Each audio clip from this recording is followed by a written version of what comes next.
এনেদৰে বেছিকে পকি যোৱা কলবোৰ আপোনালোকে পেলাই দিয়ে নেকি? এইটো পেলাই কেতিয়াও নিদিব। এই কলটোক আমি ৰহি যোৱা কল বুলি কওঁ বা মৰহি যোৱা কল বুলি কওঁ।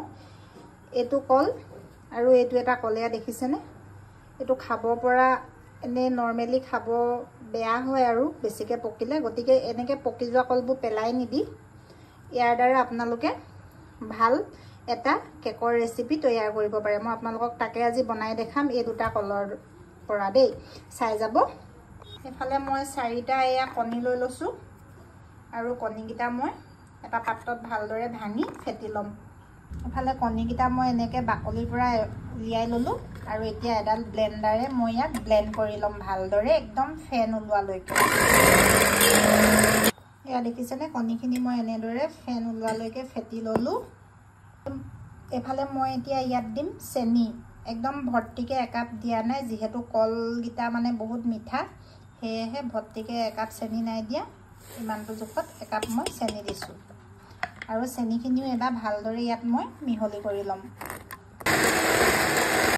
ফালে চেনিখিনি মিক্স কৰিলোঁ আৰু মই ইয়াতে সেই একেটা কাপেৰে 1 কাপ অলিভ অইল দিছোঁ। আপোনালোকে ৰিফাইন তেল ইউজ কৰিব পাৰে, কিন্তু মই ইয়াত 1 কাপ অলিভ অইল দিছোঁ। এবাৰ অলিভ অইলখিনিও ভালদৰে ইয়াত মিহলি কৰি ল'ম। এইফালে কল দুটা মই বাকলি এৰুৱাই ল'লোঁ আৰু এখন চামুচেৰে মই ভালদৰে পিটিকি পিটিকি কলকেইটা ভাঙি ল'ম। এয়া মই কলখিনি ভালদৰে পিটিকি ভাঙি ল'লোঁ আৰু এতিয়া এই কলখিনি মই কণী ফেটা মিশ্ৰণটোত এনেদৰে দি দিম।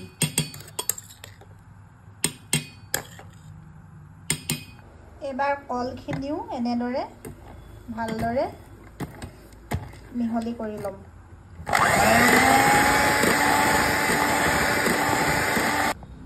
এয়া দেখিছেনে, ইয়াত কলখিনিও মিহলি কৰি ল'লোঁ। এতিয়া কি কৰিম চাওকচোন। চেনি আৰু ৰিফাইন যিটো কাপেৰে লৈছিলোঁ সেই একেটা কাপেৰে 1 কাপ মই এতিয়া ল'লোঁ ইয়াতে ময়দা। এখন চালনীৰ ওপৰত ময়দা লৈছোঁ, যিহেতু এইখিনি চালি ল'ব লাগিব।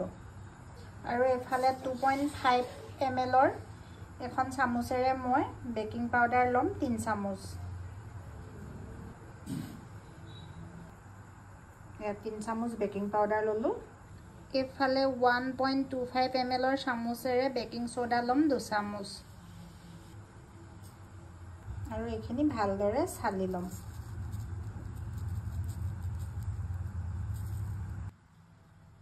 এইখিনি চালি ল'লোঁ আৰু এতিয়া আমি মিক্স কৰি থোৱা লিকুইডখিনি ইয়াৰে অলপ অলপ ঢালি আকৌ ভালদৰে মিহলি কৰি ল'ম।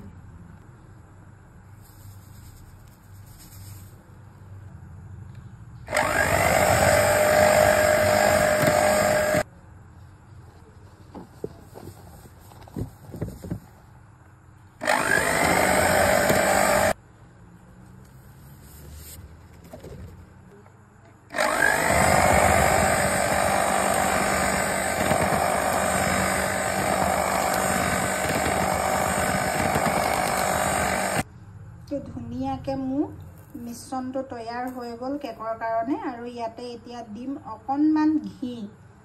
ঘিটো দিলে গোন্ধটো বহুত ধুনীয়া আহে, আপোনালোকে নিদিবও পাৰে, এইটো অপচনেল হয়। মই ইয়াতে এতিয়া দিম অকণমান ঘি।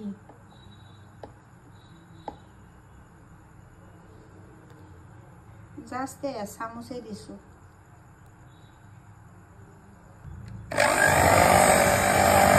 এইফালে ল'লোঁ কেক টিন, ইয়াতে অলপমান ঘি দি ভালদৰে চবফালে মই মিহলি কৰি ল'ম। আপোনালোকে ইয়াতে আপুনি ৰিফাইন, অলিভ অইল, ঘি যি মন যায় তাকে দি লাগি নধৰিবৰ কাৰণেহে দিব পাৰে, এনেদৰে দি ল'ব। মিশ্ৰণখিনি ইয়াত এতিয়া ধুনীয়াকৈ ঢালি দিম।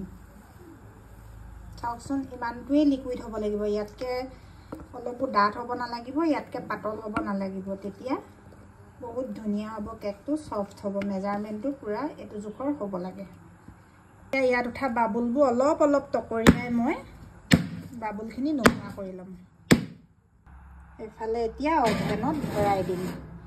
এইফালে টেম্পাৰেচাৰ দিলোঁ 200, এইফালে বেকত দিলোঁ আৰু এইটো এইফালে দিম মই 50 মিনিট।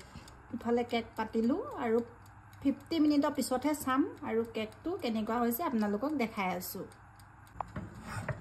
এয়া আমাৰ ইফালে কেক ফুলিছে চাওকচোন সিজিবই হৈছেগে আৰু অলপ ফুলিব ওভেনটো বহুত পুৰণা দে এইটো ইগনোৰ কৰিব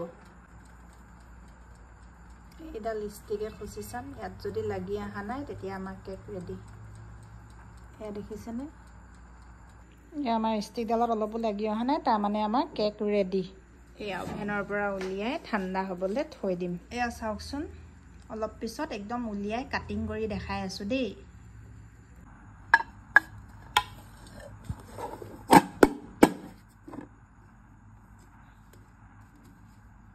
এইয়া দেখিছেনে কি ধুনীয়া হৈ গ'ল কেক এতিয়া এইটো কাটিং কৰিম দেখাম চাব দেই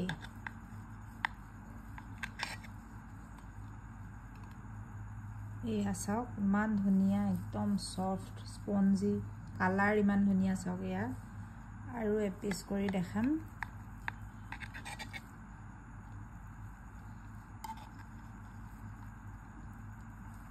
এয়া চাওক